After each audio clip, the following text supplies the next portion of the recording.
Avui us porto l'amanida que a França n'hi diuen l'amanida Périgordine, però nosaltres la Périgordine porta foie, porta els pedrers de l'ànec, que n'hi diuen gessier, porta confit d'ànec. Nosaltres ho abaratirem i ficarem pedrers de pollastre, que els farem a l'olla a pressió durant 20 minuts amb unes herbes del caldo, i un cop els tinguem els confitarem amb oli d'oliva, herbes aromàtiques i envasarem el buit perquè agafi força sabor.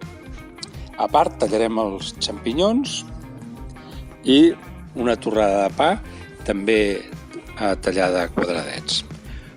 Un cop tinguem això, posarem una paella al foc perquè es vagi escalfant l'oli per marcar els xampinyons.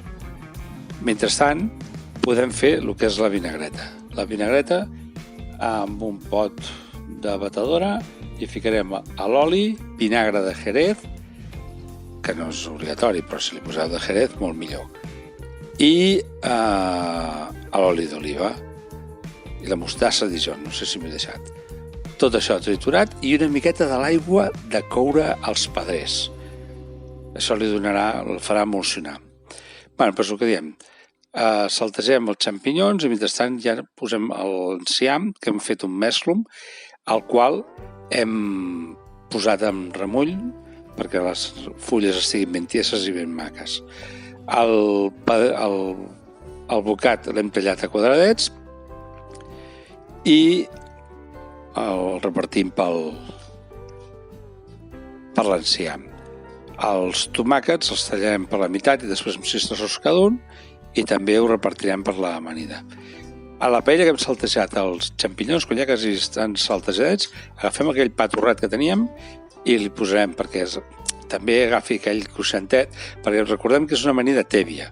Els pedrers que ja els teníem confitats, traiem les herbes i els afegim aquí en el pa torrat i els xampinyons, perquè quan l'emplatem surti tèbia l'amanida.